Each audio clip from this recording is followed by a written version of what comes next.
Hello everyone, আমি আফনান হাসনাত। কেমন আছেন সবাই? আজকে আপনাদের সাথে চলে আসলাম নতুন আরেকটি আমার ব্লগ নিয়ে। আজকে আমার ব্লগে ছিল আমাদের পিকনিকের আয়োজন। সব কাজিনরা যখন একত্রিত হয়ে গেছি তাহলে একটা তো পিকনিকের আয়োজন করে ফেলা উচিত। দেখতে পেলেন এখানে পেঁয়াজ সব কেটে নেওয়া হয়েছে আমাদের পিকনিকের বাজার। আজকের এখানে আরেকটা মুরগি ছিল, মোট 3টা মুরগি ছিল আমাদের পিকনিকে। আজকে আমরা করবো বিরিয়ানি আর চিকেন ফ্রাই।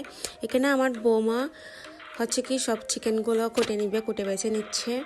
বোমা বলতে আবার আপনারা আমার ছোটো চাচিকে আমরা বোমা ডাকি। এদিকে চিকেনগুলো বড় বড় পিস করে নিচ্ছে চিকেন ফ্রাইয়ের জন্য, আর বিরিয়ানির জন্য ছোটো ছোটো করে চিকেনগুলো ছোটো কিউব করে কেটে নেওয়া হয়েছে।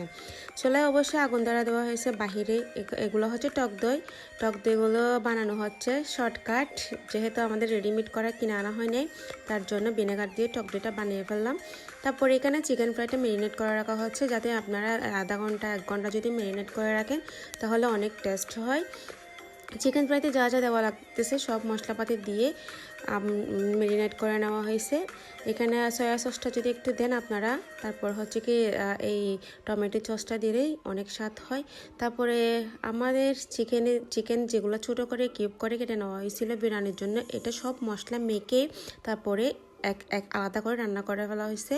তারপরে এখানে বড় হাঁড়িতেই বিরিয়ানিটা রান্না করানোর জন্য রেডি করা হচ্ছে।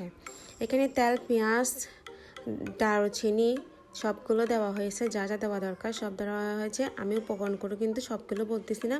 তারপর এখানে 7 কেজির মতো চাউল ছিল আমাদের আজকের পিকনিকের আয়োজনে।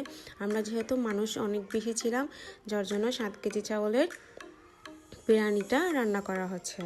সব মশলা সব তেলের মধ্যে দিয়ে তারপরে চাউলটা একটু নেড়েচেড়ে একটু ভালো করে তেলের মধ্যে করে নেওয়ার পরে তারপর মশলাটা দিয়ে নেওয়া হয়েছে, তারপরে আলুগুলো ফ্রাই করে নেওয়া হয়েছিল। আলুগুলো এভাবে ফ্রাই করে নিলে অনেক টেস্ট হয়, আপনারাও চেষ্টা করবেন আলুগুলো ফ্রাই করে নেওয়ার জন্য বিরিয়ানিতে, তারপরে অনেক ফ্লেভার ভালো আসে। তারপরে হচ্ছে কাঁচামরিচগুলো উপর থেকে দেওয়া হয়েছে অনেক। তারপরে এখানে হচ্ছে ডিমের কারি করার জন্য আমাদের পিকনিকে কিন্তু আজকে ডিমের কারি আর চিকেন ফ্রাই ছিল, তার সাথে বিরিয়ানি ছিল। যে ডিমের কারিগুলো আলাদা করে নেওয়া হয়েছে, তারপর চিকেন ফ্রাই যেগুলো ম্যারিনেট করে রাখছিলাম সেগুলো হচ্ছে কি ফ্রাই করে নেওয়া হচ্ছে। সবাই দোয়া করবেন। আমার আজকে ব্লগটি কেমন হয়েছে অবশ্যই জানাবেন। অবশেষে আমাদের বিরিয়ানি হয়ে যাওয়ার পর আমার চাচি আরেকটা চাচি আম্মু এগুলো হচ্ছে সবাইকে প্লেট ভর্তি দেওয়া হয়েছে। আমাদের প্লেটটা এভাবে সাজানো হয়েছে, কেমন হয়েছে অবশ্যই জানাবেন। নতুন ব্লগ নিয়ে যেতে আপনাদের সাথে আবারও আমি হাজির হইতে পারি, দোয়া করবেন। আমার ব্লগটি কেমন হয়েছে অবশ্যই কমেন্ট বক্সে জানাবেন। আজকের ভিডিওটি এখানেই শেষ করব। আমার ব্লগটি সবাই দেখবেন।